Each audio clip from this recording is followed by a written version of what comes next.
Hello guys, അപ്പോൾ ഞാനിന്ന് ഉണ്ടാക്കാൻ പോകുന്നത് ഒരു കക്ക് ഫ്രൈ ആണ് ഉണ്ടാക്കാൻ പോകുന്നത്. അപ്പോൾ നമുക്കൊന്ന് കണ്ടാലോ. അപ്പോൾ കക്ക ഫ്രൈക്ക് വേണ്ടിയിട്ട് ഞാനിവിടെ എടുത്തേക്കുന്നത് ഒരു 4 സവാള, വെളുത്തുള്ളി, ഇഞ്ചി, പച്ചമുളക്, ഒരു ക്യാപ്സിക്കം, ഒരു തക്കാളി. അപ്പോൾ ഇത്രയും ഐറ്റംസാണ് ഞാനിതിന് വേണ്ടിയിട്ട് എടുത്തേക്കുന്നത്. അപ്പോൾ നമുക്ക് സവാളയൊക്കെ ഒന്ന് പൊളിച്ചെടുക്കാം. എനിക്ക് സീ ഫുഡിൽ വെച്ച് ഏറ്റവും ഇഷ്ടപ്പെട്ട ഒരു ഐറ്റംസാണ് കക്ക. അപ്പോൾ ഇന്ന് രാവിലെ കക്ക കിട്ടിയപ്പോൾ തന്നെ ഞാൻ ആലോചിച്ചതാണ് ഇത് ഫ്രൈ ചെയ്യുന്ന ഒരു വീഡിയോ എടുത്തിട്ട് യൂട്യൂബിലേക്ക് അപ്ലോഡ് ചെയ്യണമെന്ന്. അപ്പോൾ സവാള, പച്ചമുളക്, തക്കാളി ഇതൊക്കെ പൊളിച്ചെടുത്തിട്ട് ഞാൻ കഴുകാനായിട്ട് വെള്ളത്തിലേക്ക് ഇട്ടിട്ടുണ്ട്. ഇനി നമുക്കിതൊക്കെ ഒന്ന് ചെറുതായിട്ട് അരിഞ്ഞെടുക്കുക. അപ്പോൾ സവാള അരിഞ്ഞ് കഴിഞ്ഞിട്ടുണ്ട്. അതുപോലെ തന്നെ തക്കാളിയും പച്ചമുളകും ഒക്കെ ചെറിയ കഷ്ണങ്ങളാക്കി അരിഞ്ഞെടുക്കുക. അതിനിപ്പോൾ ഒരു ക്യാപ്സിക്കവും അരിഞ്ഞ് ചേർത്തിട്ടുണ്ട്. അപ്പോൾ നമുക്ക് കുരുമുളക്, ഇഞ്ചി, വെളുത്തുള്ളി ഇതൊക്കെ കല്ലിനകത്തിട്ട് ഒന്ന് ചതച്ചെടുക്കാം. അപ്പോൾ ഞാൻ മിക്സിയുടെ ജാറിനകത്തിട്ട് ചതച്ച് കഴിഞ്ഞാൽ നന്നായിട്ട് അങ്ങ് മിക്സ് അരിഞ്ഞിരിക്കുക. അപ്പോൾ എനിക്ക് അതിനെക്കാട്ടി ഇഷ്ടം ഇതിനുള്ളിലിട്ട് ചതയ്ക്കുന്നതാണ് ഇഷ്ടം. അപ്പോൾ ഇത് നന്നായിട്ട് ചതഞ്ഞ് വന്നിട്ടുണ്ട്.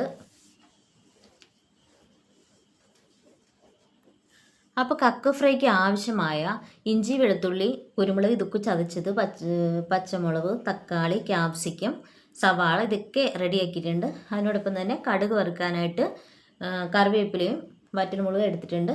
ഇപ്പോൾ ഇത് നമ്മൾ ചട്ടി വെച്ച് അതിനകത്ത് എണ്ണ ഒഴിച്ചിട്ടുണ്ട്. അപ്പോൾ എണ്ണ ചൂടായി വന്നിട്ടുണ്ട്. അപ്പോൾ നമുക്കതിലേക്ക് കടുക് ഇടാം. അപ്പോൾ കടുക് പൊട്ടുന്നുണ്ട്. അപ്പോൾ നമുക്കിതിലേക്ക് കറിവേപ്പിലയും വറ്റൽമുളകും ഇട്ട് കൊടുക്കാം. ഇത് നന്നായിട്ട് പൊട്ടി വന്നിട്ടുണ്ട്. ഇതിലേക്ക് നമുക്ക് വറ്റൽമുളകും കറിവേപ്പിലയും ഇട്ട് കൊടുക്കാം. എന്നിട്ട് ഇതിലേക്ക് ഇഞ്ചി, വെളുത്തുള്ളി, കുരുമുളക് ഇത് ചതച്ച് വെച്ചിട്ടുണ്ട്. ഇത് നമുക്ക് ഇട്ട് കൊടുക്കാം. അതിൻ്റെ ഒരു പച്ചമണം മാറുന്നത് വരെ, കാര്യം അതൊരു ബ്രൗൺ കളറിലോട്ട് ആകുന്നത് വരെ നന്നായിട്ട് നമുക്ക് മിക്സ് ചെയ്തൊന്ന് ഇളക്കി കൊടുക്കാം. ഇതിപ്പോൾ ഒരു ബ്രൗൺ കളറിലോട്ട് ആയിട്ടുണ്ട്. ഇനി നമുക്കിതിലേക്ക് സവാള, പച്ചമുളക്, ക്യാപ്സിക്കം, തക്കാളി ഇതിങ്ങോട്ട് ആഡ് ചെയ്ത് കൊടുക്കാം.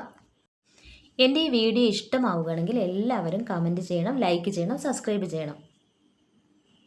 അപ്പോൾ ഗയ്സ് ഇതിനുള്ളിലേക്ക് നമുക്ക് ആദ്യം പച്ചമുളക് ഇട്ട് കൊടുക്കാം. അപ്പോൾ പച്ചമുളകൊന്ന് ചെറുതായിട്ട് വാടി കഴിഞ്ഞതിന് ശേഷമാണ് ഞാൻ സവാള ഇടാറുള്ളത്.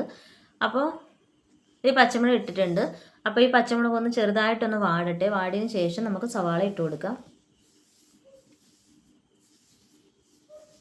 ഇപ്പോൾ പച്ചമുളക് ഒന്ന് വാടിയിട്ടുണ്ട്. ഇനി ഇതിനുള്ളിലേക്ക് നമുക്ക് സവാളയും തക്കാളിയും ക്യാപ്സിക്കും കൂടി ഇട്ട് കൊടുക്കാം.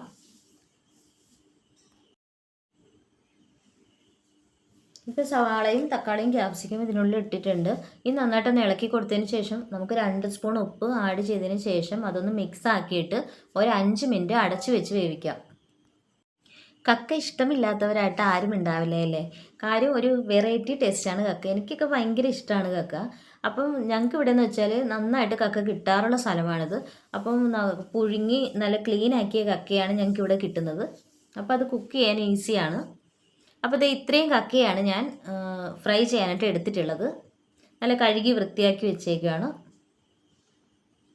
നന്നായിട്ട് വാടി വന്നിട്ടുണ്ട്. അപ്പോൾ നമുക്കിതിലേക്ക് പൊടി ഐറ്റംസ് ആഡ് ചെയ്ത് കൊടുക്കുക. അപ്പോൾ ഞാനിതിലേക്ക് ഇട്ടേക്കുന്നത് ഒരു 3 സ്പൂൺ മുളക് പൊടിയാണ്, 1 സ്പൂൺ മഞ്ഞൾപ്പൊടി ഇട്ടിട്ടുണ്ട്. കുരുമുളക് അരച്ച് ചേർത്തുകൊണ്ട് ഞാൻ ഒരു 1/2 സ്പൂൺ കുരുമുളക് പൊടിയാണ് ഇട്ടത്. പിന്നെ ഇതിനുള്ളിലേക്ക് ഞാൻ ഒരു 1.5 സ്പൂണോളം ബീഫ് മസാല ഇട്ടിട്ടുണ്ട്. പിന്നെ പെരിഞ്ജീരകപ്പൊടി 2 സ്പൂൺ പെരിഞ്ജീരകപ്പൊടി ഇട്ടിട്ടുണ്ട്. ഇത്രയും ഐറ്റംസ് മാത്രമേ ഇതിനകത്ത് ആഡ് ചെയ്തിട്ടുള്ളൂ. അപ്പോൾ ഇത് നല്ല ഫ്രൈ രൂപത്തിലായിട്ടുണ്ട്. എന്നാലും നമുക്ക് കുറച്ച് നേരം കൂടെ ഒന്ന് മിക്സ് ചെയ്തൊന്ന് ഇളക്കി കൊടുക്കുക. ഇതൊന്ന് മുരിഞ്ഞ് അതിനുള്ളിലുള്ള വെള്ളമൊക്കെ ഒന്ന് തോന്നു വരുന്നിടം വരെ നമുക്കൊന്ന് ഇളക്കി കൊടുക്കാം. ഇപ്പോൾ ഇതിൻ്റെ കളറൊക്കെ ഒന്ന് മാറിയിട്ടുണ്ട്. ഇപ്പം നല്ല ഫ്രൈ രൂപത്തിലായിട്ടുണ്ട്. വെള്ളമൊക്കെ തോന്നും നല്ല ഫ്രൈ രൂപത്തിൽ ആയിട്ടുണ്ട്. നല്ല മണമൊക്കെ ഉണ്ട്. അപ്പം നമ്മുടെ കക്ക് ഫ്രൈ ഇവിടെ റെഡി ആയിട്ടുണ്ട്. നമുക്കൊന്ന് കഴിച്ചു നോക്കാം.